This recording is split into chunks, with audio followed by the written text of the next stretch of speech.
ഒരു ഫ്രീഡം കിട്ടാൻ വേണ്ടി 1.5 വയസ്സുള്ള 2 വയസ്സുള്ള 3 വയസ്സുള്ള ചെറിയ മക്കളുടെ കയ്യിൽ ജീവനില്ലാത്ത, രക്തമില്ലാത്ത, മാംസമില്ലാത്ത, മജ്ജയില്ലാത്ത, നാടിയില്ലാത്ത, ഞരമ്പമില്ലാത്ത, ചലനശേഷിയില്ലാത്ത ഈ സാധനം എടുത്തു കൊടുക്കാൻ തുടങ്ങിക്കഴിഞ്ഞാൽ ഓർമ്മിച്ചോ, മൂലക്കുള്ള കാലിനെടുത്തിടാൻ തുടങ്ങിയിരിക്കുന്നു ഞാൻ നിങ്ങളും. ഇതിന് ജീവനില്ല. ഞാനിവിടെ വെച്ച് കഴിഞ്ഞാൽ ഞാൻ എടുക്കാൻ വിട്ടുപോയാൽ ബ്രണ്ണൻ കോളേജിൽ തൊട്ട് താഴെ എന്റെ വീട്, നടന്നു വരില്ല അവിടെ. ഇതിന് മാംസമില്ല, മജ്ജയില്ല, നാടിയില്ല, ഞരമ്പുകളില്ല. എന്നാൽ എന്റെ പ്രിയപ്പെട്ട യുവത്വത്തോട് ഞാൻ ചോദിക്കുന്നു, ഉത്തരം എന്നോട് പറയണ്ട. നിങ്ങൾ സ്കൂളും കോളേജും മദ്രസയൊക്കെ വീട്ടിലെത്തി കഴിഞ്ഞാൽ ഏറ്റവും കൂടുതൽ ആരോടെ സംസാരിക്കാറ്? ജീവനുള്ള ഉമ്മയോടാണോ? രക്തമുള്ള ഉമ്മയോടാണോ? മാംസമുള്ള ഉമ്മയോടാണോ? മജ്ജയുള്ള പിതാവിനോടാണോ?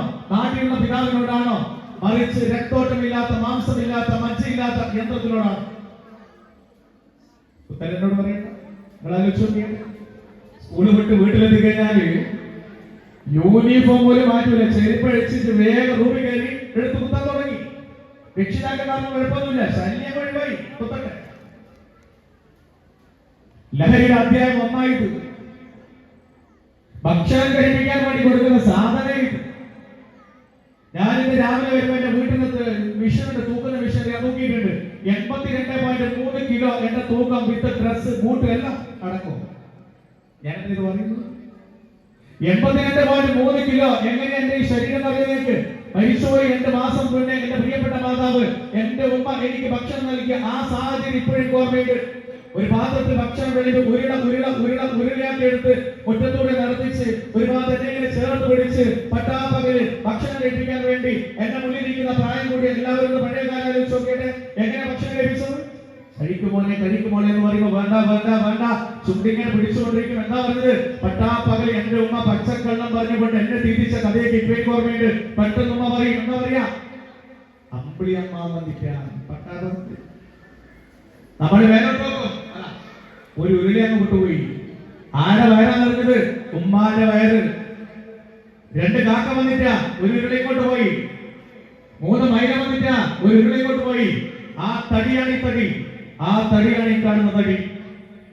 ഇങ്ങനെ കഴിപ്പിച്ച് ഭക്ഷണം കഴിപ്പിച്ച് പാകപ്പെട്ട തടിയാണ്. ഇനി ഞാൻ പറയുന്ന വിഷയം ആരോഗ്യമായിട്ട് യാതൊരു ബന്ധവുമില്ല. ഈ നാട്ടിലെ കഥയേ അല്ല, വേറെ സ്ഥലത്താണ്. ഇത് ഭക്ഷണം കഴിക്കുമ്പോ ന്യൂജൻ ഉമ്മമാർ, അമ്മമാർ പെട്ടെന്ന് നമുക്ക് കുട്ടികളെ തൂക്കൽ കെട്ടി പോയപ്പോൾ ആക്കണുണ്ടോ? എന്താ ചെയ്യുക? ഫോൺ തുറന്ന് വെച്ച് യൂട്യൂബ് എടുത്ത്, വാട്സപ്പ് എടുത്ത്, ഫേസ്ബുക്ക് എടുത്ത്, ട്വിറ്റർ എടുത്ത്, മെസ്സഞ്ചർ എടുത്ത്, ഇൻസ്റ്റാഗ്രാം എടുത്ത്, നവമാധ്യമത്തിന്റെ സമസ്ത മേഖലകളിലേക്ക് പോയി എടുത്ത് വിട്ടി പറയും, മോനെ നോക്കുമോനെ. 1.5 വയസ്സ് കുട്ടിക്കുണ്ടാവുക. നോക്കുമോനെ 2 വയസ്സ് നോക്കുണ്ടാവുക. ആ കുട്ടി ഇങ്ങനെ നോക്കുമ്പോ ഒരുപാട് ഉമ്മ ഉരുട്ടി അണ്ണാക്കിലേക്ക് ഇങ്ങനെ ഇട്ട് കൊടുക്കും. വെട്ടി വിഴുങ്ങും കുട്ടി. കുട്ടിയുടെ നോട്ടം എവിടെയാണ്? മാതാവിന്റെ സുന്ദരമായ കണ്ണിലെ വെളിച്ചം കുട്ടി കാണുന്നില്ല. മാതാവിന്റെ കൈപുണ്യം കുട്ടി അറിയുന്നില്ല. ഉമ്മയുടെ കൈപുണ്യത്തിന് സ്വാതന്ത്ര്യമില്ല. ഞാൻ നിങ്ങളും മാതാവിന്റെ കൈപുണ്യം അറിയുന്നില്ല. ഉമ്മയുടെ സ്നേഹപ്രകടനം അറിയുന്നില്ല. ഉമ്മയുടെ കണ്ണിൽ വെളിച്ചം കാണുന്നില്ല. യാന്ത്രികമായി ആ മൊബൈൽ ഫോണിലെ വീഡിയോയിലെ പാട്ടും നൃത്ത ചുവടുകളും കണ്ടുകൊണ്ട് ഇങ്ങനെ വെട്ടി വിഴുങ്ങുന്നതിൽ എന്റെ പ്രിയപ്പെട്ട മാരൂരെ പെട്ടെന്ന് നെറ്റ് തീർന്നോ എന്ന് വിചാരിച്ച് നിങ്ങൾ തൊണ്ടൊക്കെ ഭക്ഷണം ഉണ്ടാവാം. ഓടണം സിറ്റിയിൽ നെറ്റ് റീചാർജ് ചെയ്ത് വീണ്ടും ഇതല്ലേ ഭക്ഷണ രീതി. കുട്ടികൾക്ക് ഉറങ്ങാൻ കൊടുക്കുന്ന സാധനം മാർട്ടിൻ കോപ്പർ പണ്ട് പറഞ്ഞിട്ടുണ്ട്. അമ്മമ്മേന്റെ അല്ലെങ്കിൽ ഉമ്മാമ്മന്റെ മടിയിൽ അല്ലെങ്കിൽ ഇങ്ങനെ നെഞ്ചിൽ തലവെച്ച് കിടന്നുറങ്ങുന്ന അതിസുന്ദരമായ കാഴ്ചകളും കഥകളൊക്കെ ചെറിയ പ്രായത്തിൽ ഞാൻ നിങ്ങൾ കേട്ടിട്ടുണ്ടാവും. ഇന്ന് മക്കൾ എങ്ങനെ ഉറങ്ങുന്നത്? മാർട്ടിൻ കോപ്പർ നെഞ്ചിൽ വെച്ചിട്ട് ഉറങ്ങുന്നത്. മാർട്ടിൻ കോപ്പർ കണ്ടുപിടിച്ച സാധനം ഇത് നെഞ്ചിൽ വെച്ചിട്ടല്ലേ ഇന്ന് മക്കൾ ഉറങ്ങുന്നത്.